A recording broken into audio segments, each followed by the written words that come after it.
हैं। किसी भी कानूनी लड़ाई में सबसे ज्यादा महत्व नजीर का होता है, यानी पहले दिए गए फैसले जिनसे अदालतें और पक्ष अपने तर्क को ताकत देते हैं। सरकारी कर्मचारियों और पेंशनर्स के संदर्भ में एक ऐतिहासिक फैसला अक्सर चर्चा में आता है, D.S. नकरा बनाम भारत संघ। इस फैसले का उल्लेख इसलिए किया जाता है क्योंकि अदालत ने पेंशन को दान या खैरात मानने से साफ इनकार किया था और यह सिद्धांत रखा था कि पेंशन सेवा के बदले अर्जित अधिकार है।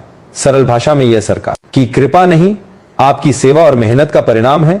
अब यहां बहुत जरूरी बात, DA, DR और पेंशन एक जैसी चीज नहीं है, लेकिन एकल अधिकार बनाम कृपा वाल सिद्धांत बहस की दिशा तय करता है।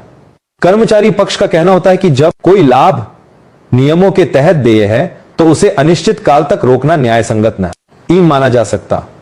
सरकार का पक्ष होता है कि आपात परिस्थिति में कुछ निर्णय अस्थायी तौर पर लिए जा सकते हैं और फाइनेंस मैनेजमेंट भी एक वास्तविकता है।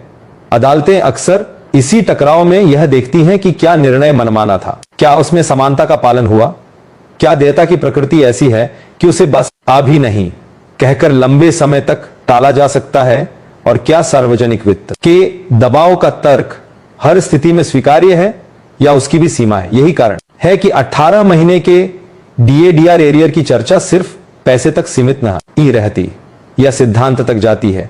क्या सरकारी कर्मचारी पेंशनर की वैध या राशि को फंड की कमी कहकर टालना हमेशा के लिए सही ठहराया जा सकता है। अगर किसी लाभ की प्रकृति अधिकार जैसी है तो भुगतान का समय और तरीका सीमित रूप से बदला जा सकता है, लेकिन उसे ठंडे बस्ते में रखना सवाल पैदा करता है। यही वो कानूनी आधार है जिसके सहारे यूनियंस और कर्मचारी संगठन अपनी बात मजबूती से रखते हैं। अब वर्तमान की सबसे चर्चित कड़ी, देश भर में लोग जिस एक मामले पर नजर रखते हैं वह है पश्चिम बंगाल का DA विवाद, क्योंकि वहां भी सरकार की तरफ से वित्तीय दबाव का तर्क सामने आया और मामला न्यायालयों तक पहुंचा।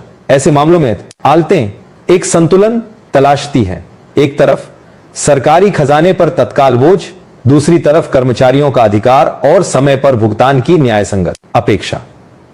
जब किसी बड़े मामले में सुप्रीम कोर्ट कोई व्यापक सिद्धांत स्पष्ट करता है तो उसका प्रभाव केवल एक राज्य तक सीमित नहीं रहता। हर केस के तथ्य अलग हो सकते हैं, लेकिन सुप्रीम कोर्ट के सिद्धांतात्मक निष्कर्ष बाकी विवादों में तर्क का आधार बन जाते हैं।